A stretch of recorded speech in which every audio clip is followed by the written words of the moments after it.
I never thought I'd be the guy sitting here, recounting the day I learned my life was a lie. My name is Jake, and I used to think I had a perfect marriage with my wife, Sarah. We met during college, both young and stupid, and somehow made it work through thick and thin. At least that's what I believed. From the outside, we were the couple everyone envied. We had a cute house, both had decent jobs, and we enjoyed our weekends together. But lately, I started noticing things that made me question our so-called perfect life. It started with the little things.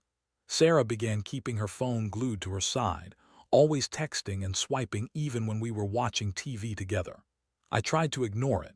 Maybe she just had a new project at work, or perhaps she was chatting with friends.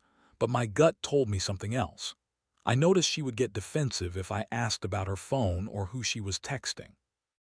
At first, I thought I was just being paranoid, a typical husband worried about his wife's interactions, right?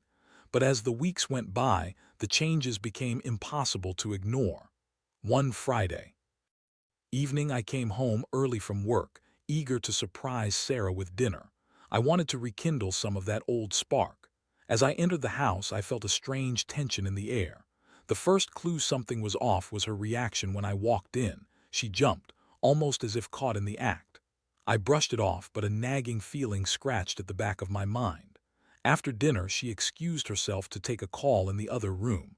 I couldn't help myself. I crept over to her purse, which was wide open on the kitchen counter. There it was, her phone. I knew it was wrong, but I picked it up. Just a peek, I told myself. But what I saw sent chills down my spine. Text messages popped up from a number I didn't recognize. They were flirty and suggestive, and my heart raced as I scrolled. "Can't wait to see you again. Last night was amazing, and you make me feel alive," stared back at me, each word stabbing deeper than the last. I felt lightheaded, like the room was spinning. My world as I knew it was collapsing. I knew I had to confront her. I couldn't just let this go. When she came back into the kitchen, I felt a fire burning inside me. "Who is this guy, Sarah?" I blurted out, my voice shaking with anger and betrayal. The color drained from her face, and for a moment she looked genuinely caught off guard. "What are you talking about, Jake?" she stammered, her eyes darting away from mine. Her reaction told me everything I needed to know. I didn't need to hear more. I was already well on my way to the edge of that cliff. I pressed her, demanding answers. It was a painful game of cat and mouse as she tried to spin a web of lies, claiming it was just a friend, a misunderstanding. "It's nothing really, you're overreacting," she insisted. But I could see the guilt in her eyes, and my heart sank further. Every excuse felt like another layer of betrayal. It was infuriating watching her squirm, and I could feel my anger boiling over. I wanted to shake her and demand she confess it all, but I also felt a part of me crumbling inside. The confrontation spiraled into an argument, each word laced with venom. I felt like a fool for believing her lies for so long, for thinking she was the woman I married. I stormed out of the house, needing air, needing to think. As I sat in my car, my mind raced. Would I even want to try to salvage this? How could I trust her again? The emotional impact hit me like a freight train. I was angry, sad, and completely broken. I felt like I was sinking into a pit of despair. After hours of driving around aimlessly, I finally returned home. It was quiet, too quiet. The reality of the situation sank in. My wife had betrayed me, and everything we built together now felt like a fragile facade. I knew I needed to make a decision, but how could I even begin to process this? The road ahead seemed daunting, filled with uncertainty and pain. The next few days were a haze. I moved around the house like a ghost, replaying that moment of confrontation over and over in my head. I could still hear her excuses, the way she tried to dismiss my feelings as if they were nothing more than a passing annoyance. I kept asking myself how I didn't see the signs sooner. Had I been truly blind to her deceit, or had I simply chosen to ignore the nagging doubts that had been piling up like dust on a forgotten shelf? I found myself resenting everything about our home. The pictures on the walls, the scent of her perfume lingering in the air, even the dinner plates we'd picked out together seemed to mock me. The life we shared felt tainted. The betrayal twisted my heart into knots, and I felt an overwhelming urge to confront her again. Maybe this time I could get a clearer picture of what had really happened.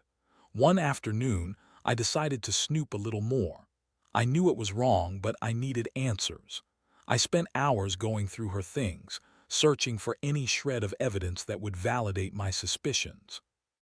I rifled through her drawers, sifted through her belongings, and finally I found it, a small, tattered notebook buried deep in her nightstand. It was her journal, and as I flipped through the pages, a sickening feeling washed over me. Her words were a twisted mix of affection and deception. There were entries about her day-to-day life, but it quickly spiraled into descriptions of her feelings for someone else, someone she referred to as M. My heart raced as I read her intimate thoughts, the way she described the excitement of their encounters, the thrill of sneaking around behind my back. She wrote about how alive she felt with him, contrasting sharply with the mundane routine she claimed to have with me. It felt like a punch to the gut. I closed the notebook and felt my hands trembling. I was both furious and devastated. Each line I read solidified the reality of what I was dealing with. I took a deep breath, trying to center myself. I didn't want to act impulsively, but I knew I could no longer live in this haze of confusion and pain. I needed to confront her again, but I wanted to do it on my terms this time. That evening, I walked into the kitchen where Sarah was making dinner. The cheerful aroma of her cooking felt like another stab at my heart. I cleared my throat, feeling a swell of adrenaline. "We need to talk," I said flatly. Her smile faltered, and in that moment I could see the fear in her eyes. She tried to brush it off, insisting that everything was fine, but I wasn't having any of it. "Stop pretending, Sarah. I know about M. I read your journal." Her face drained of color, and for a moment I thought she would collapse. I watched her struggle to process my words. "You think I'd just sit back and take your lies?" I pressed. "You think I wouldn't find out?" The confrontation escalated quickly. She launched into a defense that felt rehearsed, claiming it was a phase and that she was confused. "I never meant for it to go this far, Jake," she said, her voice trembling. "I was just trying to find myself. I love you, I do." But her words felt hollow, like empty echoes in a cavern. I couldn't take it. The weight of her betrayal was crushing me, and I could feel the anger surging again. "Love? How can you say you love me when you're out screwing someone else?" I shot back, my voice rising. I could feel the heat of the argument boiling over, and I knew I had to rein it in. The last thing I wanted was to turn into a rage-fueled monster. She began to cry, and for a moment I felt a flicker of sympathy, but it was quickly extinguished by the anger bubbling just beneath the surface. "I can't believe you thought this was okay," I said, my voice low but furious. "You've shattered everything we had." As the confrontation reached its peak, I realized this wasn't just about the affair. It was about trust, respect, and the commitment we had made to one another. I felt the walls of our marriage crumbling around us, and I had to decide whether to try to rebuild or walk away. Later that night, I sat alone on the couch, feeling utterly defeated. I couldn't shake the feeling of betrayal, and it gnawed at me like a relentless parasite. This was supposed to be our life together, one filled with love and honesty. Instead, it felt like I had been living a lie, and I had to face the reality of my situation. I weighed my options. Could I ever trust her again? Was it worth trying to salvage what we had, or would I always be haunted by the specter of her betrayal? I slipped into a restless sleep, the thoughts swirling around my head, knowing that a decision had to be made, but uncertain of what path I would take. The days that followed were a blur of emotional turmoil and restless nights. I was stuck in a whirlwind of conflicting thoughts and feelings, trying to come to terms with what Sarah had done. I couldn't shake the image of her with another man, the intimacy they shared, the secrets that now felt like a guillotine hanging over our marriage. I went to work, but my mind was elsewhere. I found myself staring blankly at my computer screen, replaying our conversations, searching for clues that I'd missed. What if I had been more attentive? What if I had seen the signs? Sarah and I tried to act normal around each other, but it was like walking on eggshells. There was an elephant in the room, and no amount of small talk could cover up the stench of betrayal. I would catch her glancing at me nervously, as if she were waiting for the other shoe to drop. She'd often reach out to touch my arm, but my body would stiffen in response, a gut reaction to the hurt she had caused. I felt like a stranger in my own home. It was during one of those tense evenings that I decided I had to take a more assertive approach. I needed to regain my sense of control in this situation. Instead of wallowing in sadness, I would turn this pain into something actionable. I began to think about the idea of revenge, not something violent or destructive, but rather a calculated strategy to show Sarah the consequences of her betrayal. I reached out to a few friends, confiding in them about my situation. They were supportive and some even offered to help. One friend, Mike, suggested something I hadn't considered. "Why don't you make her feel what you felt?" he said. "Not to hurt her, but to make her understand the depth of her actions." At first I was hesitant. I didn't want to stoop to her level, but as I thought about it, a plan began to form in my mind. I started by pulling back emotionally. I stopped initiating conversations and started to spend more time with my friends. I took up old hobbies I had abandoned when I got married, like hitting the gym and playing basketball. It felt liberating to focus on myself again, and I could see the confusion in Sarah's eyes as I distanced myself. She would ask where I was going, but I would merely shrug and say, "Out." I wasn't lying, but I was no longer feeding her the information she craved.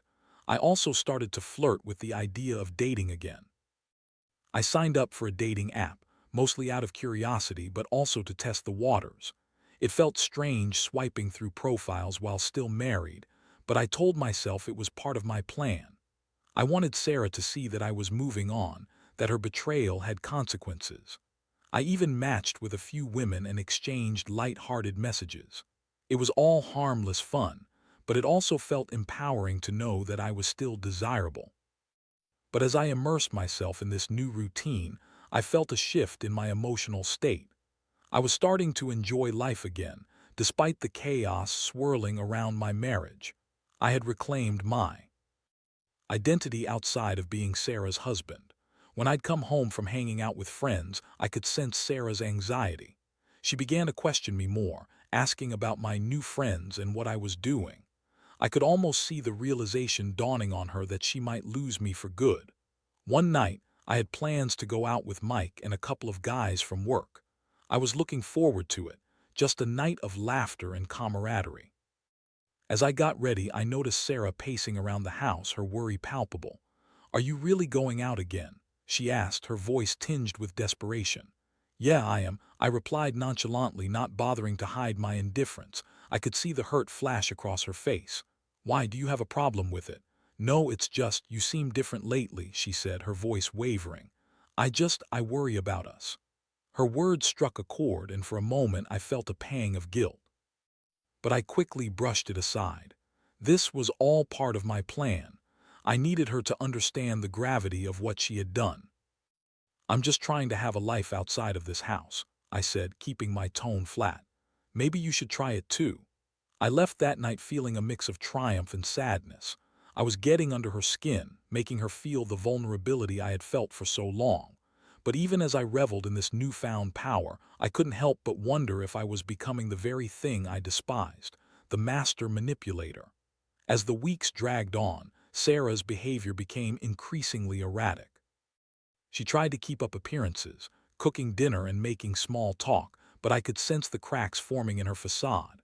There were moments when I caught her staring at me, her expression a mix of longing and regret.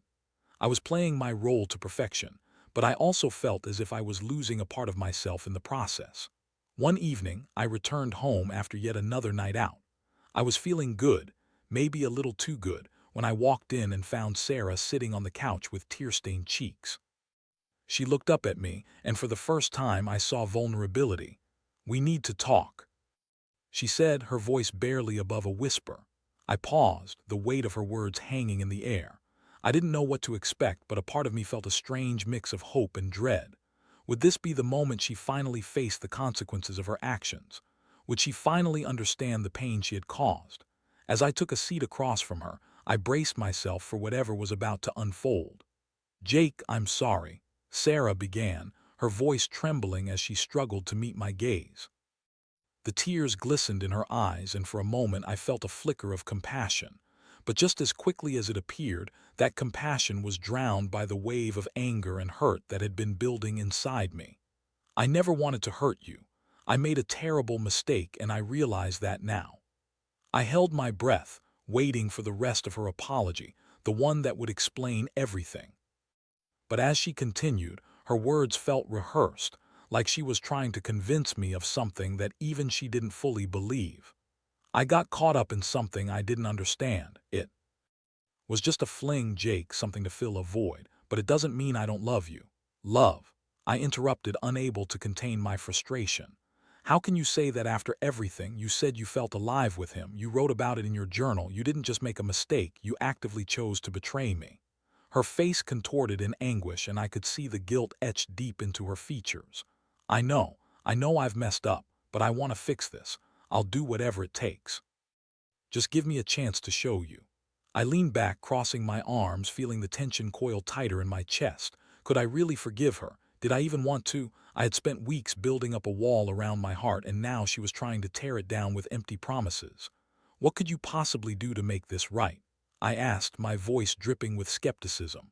I'll go to counseling, she blurted out, her eyes wide with urgency. I'll do anything. I'll even cut off contact with him. I swear, Jake, it meant nothing. I was lost, but I want to find my way back to you. I don't know if that's enough, I replied, my tone more resigned than defiant. I felt like I was standing on the edge of a cliff, looking down into the abyss of our broken marriage. Trust isn't something that can just be rebuilt overnight. Do you understand that? Yes, she replied, her voice barely above a whisper. I need to prove to you that I'm serious about this. I'll do whatever it takes, just please don't walk away.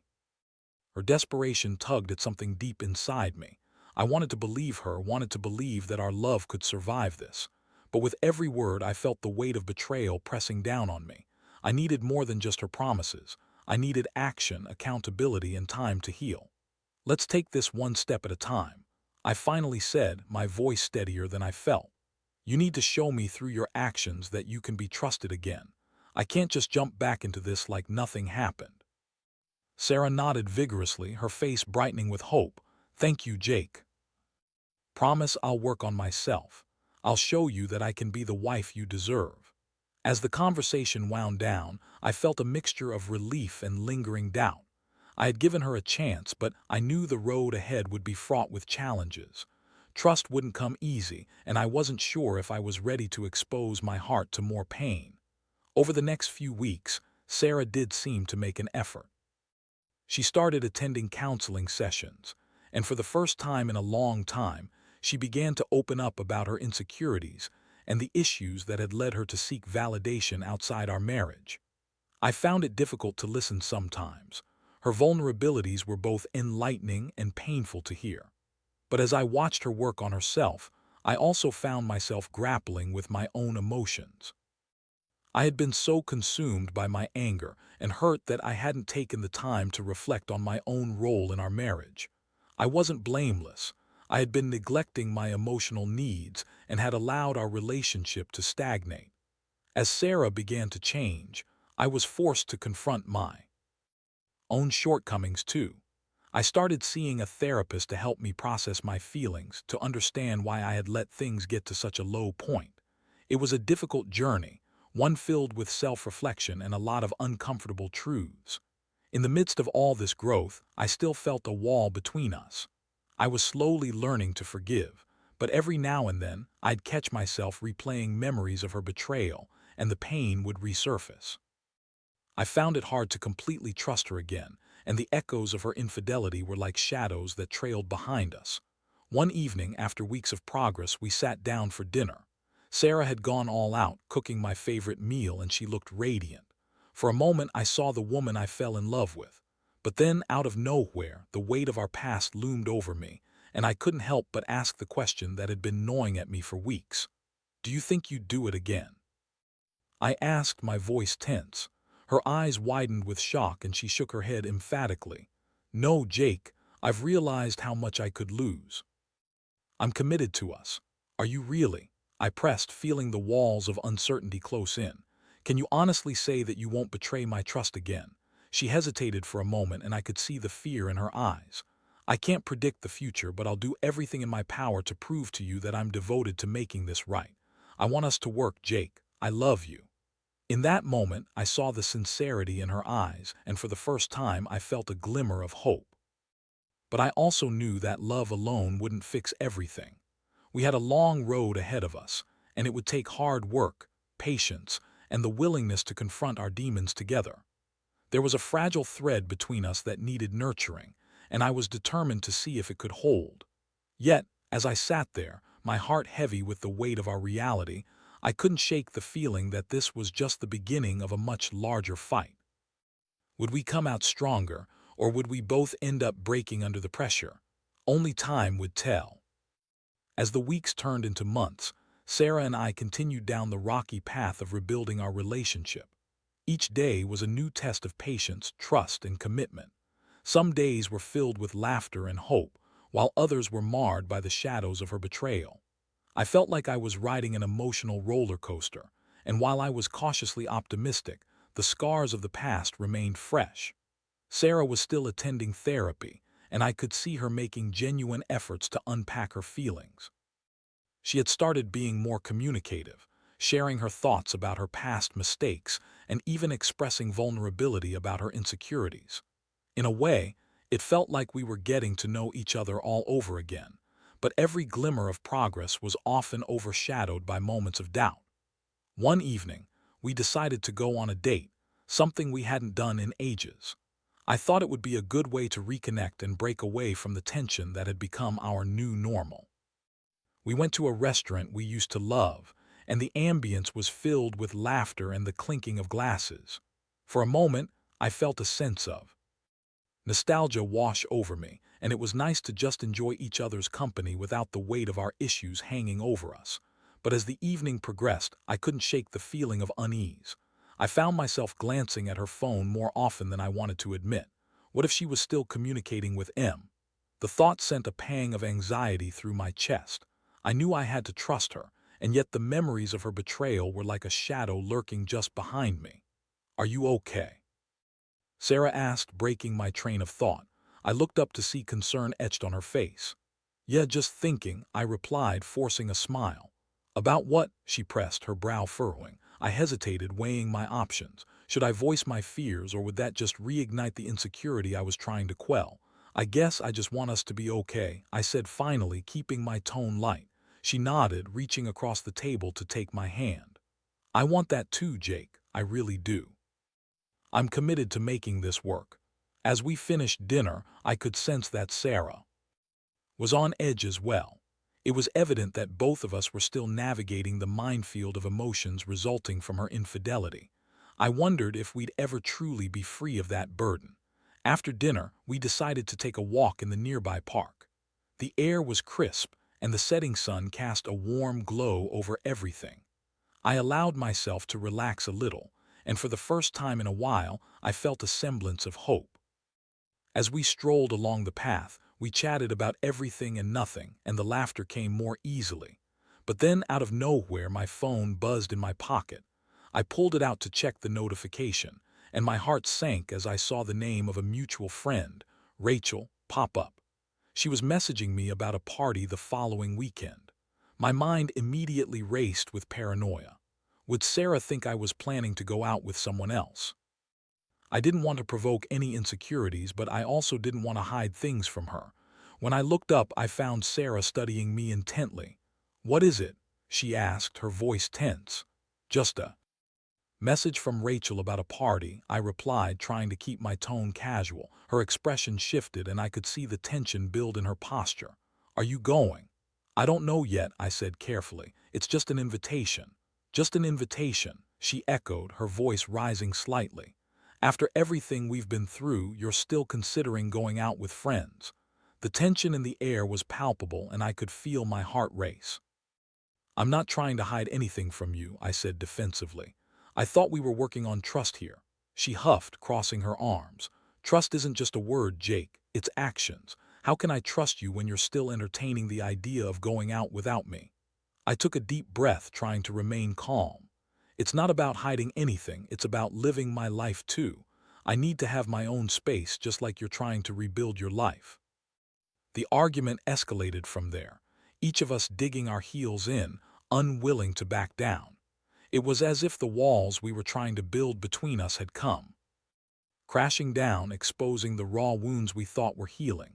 Finally, I pulled away, needing air. "I can't keep doing this," I said, my voice shaking. "I want to trust you, but these emotions are so heavy. I want to trust you too, but it feels like everything is a test," she shot back, her eyes glistening with unshed tears. "I hate feeling like I have to prove myself to you all the time." We both fell silent, the weight of our words hanging heavily between us. I wanted nothing more than to mend our relationship, to find that connection we once had, but it felt like we were stuck in a loop, trapped by the consequences of our actions. After a long moment, I finally spoke. "Maybe we need to take a step back. I think we're both still hurt, and that's clouding our judgment." Sarah nodded, tears streaming down her cheeks. "I don't want to lose you, Jake. I thought we were making progress." "We are, but we need to face this honestly," I said, my heart aching for her. "Let's take time to work on ourselves. Maybe we need to focus on healing individually before we can truly heal together." It was a painful realization, but it felt like the right decision. We were both broken, carrying the weight of our past mistakes. We needed to acknowledge that before we could move forward. As we made our way home that night, the emotional distance felt daunting, but I also knew it was necessary. It would take time, but I was hopeful that we could find our way back to each other. We were both committed to the process, but the road ahead was still long and fraught with uncertainty. I had to keep reminding myself that healing was never linear. It was messy, complicated, and ultimately, it was our journey to navigate together. But as I sat in the quiet of our living room that night, contemplating our future, I couldn't shake the feeling that this was just the beginning of a much larger battle. The scars of betrayal would linger, but perhaps, with time, we could start to rebuild something stronger.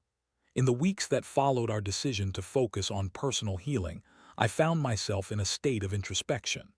Sarah and I established new boundaries, giving each other space while still maintaining communication. It was strange, almost like we were dating again, only this time with the heavy shadow of betrayal lingering behind us. Our conversations shifted from mundane topics to deeper discussions about our fears and insecurities. It felt raw and vulnerable, but necessary. I continued attending therapy, where I delved deeper into my feelings of anger and sadness. My therapist encouraged me to process the pain rather than bury it. I started to express my emotions more openly, both in therapy and with Sarah. I learned to articulate my feelings about her betrayal, the feelings of inadequacy that followed, and the struggle to trust again. It was refreshing to share my thoughts, but it was also exhausting. Sarah, too, was making strides in her journey.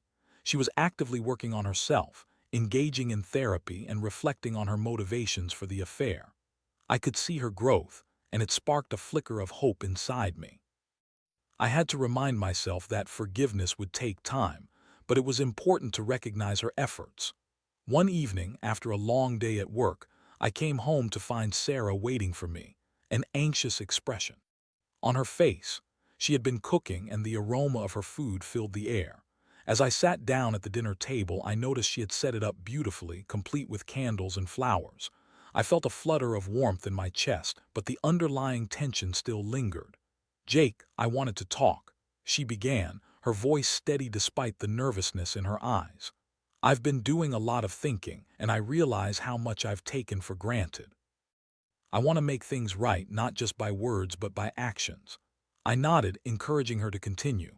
"I know things are still shaky between us, but I want to be better. I want to show you that I'm committed to us, to our future." As she spoke, I felt a mix of emotions. I was proud of her for taking responsibility, but I also felt a twinge of doubt. "It's going to take time, Sarah. Trust isn't something that can be restored overnight." "I know," she replied earnestly, her eyes locking onto mine. "But I'm willing to put in the work. I want us to go to couples therapy together. I think it would help us navigate this process." Her suggestion resonated with me. It felt like a proactive step towards healing, a way to build understanding and strengthen our connection. "That sounds good," I said, cautiously optimistic. "I think it could be beneficial for both of us." As we finished dinner, we talked more about our expectations and fears. It was the first time in a long while that I felt a genuine connection with her, as if the walls between us were beginning to crumble. We discussed our goals, both individually and as a couple, and I could see the sincerity in her eyes. Days turned into weeks, and we began attending couples therapy. The sessions were intense and emotionally charged. We opened up about our experiences, shared our vulnerabilities, and confronted the realities of our relationship. Each session felt like peeling back layers of pain and mistrust, exposing the raw wounds that needed healing. It was uncomfortable, but it was necessary. Through therapy, I learned to express my feelings without fear of judgment. I became better at articulating my needs, and Sarah started to listen more attentively. She was learning to be accountable for her actions, and I was learning to be more forgiving. It was a delicate dance, one that required effort from both sides. One evening, as we walked home after a particularly enlightening session, I felt lighter. The tension that had clouded our relationship for months began to dissipate, replaced by a sense of camaraderie.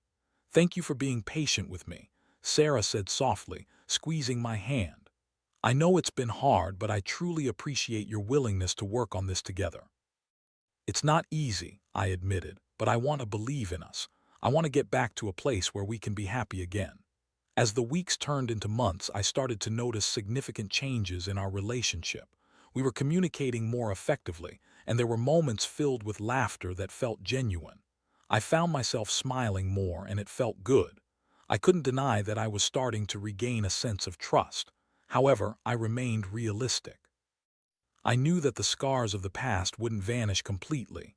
There would still be triggers, moments when I would feel a pang of jealousy or doubt. But I also realized that those feelings didn't have to define our relationship. With each passing day, we were building a new foundation, one that was stronger and more resilient. Months later, while sitting on our porch on a warm summer evening, I glanced over at Sarah, who was gazing out at the sunset, her face illuminated by the golden light. I felt a wave of gratitude wash over me. "I'm proud of us," I said, breaking the comfortable silence. "We've come a long way." She turned to me, her eyes shining. "We really have. I know it's been tough, but I think we're finally starting to understand each other better." As I took her hand in mine, I felt a sense of hope. We still had a long road ahead, but I was ready to walk it with her. I had learned that forgiveness is a journey, not a destination, and that love, when nurtured and cared for, can flourish even in the face of betrayal. Looking back, I realized that this experience had shaped me in ways I never could have anticipated. I had become more resilient, more aware of my own needs, and more committed to nurturing the relationship we had fought so hard to save. I had learned that love is complex, messy, and sometimes painful, but it can also be beautiful if we are willing to put in the effort. As we watched the sun dip below the horizon, I felt a renewed sense of purpose. Together, we were building a new story, one that, while born from heartbreak, was transforming into something stronger. I knew that with time, patience, and love, we could redefine our future and create a bond that could withstand anything life threw our way. In that moment, I felt a flicker of joy, the promise of a brighter tomorrow.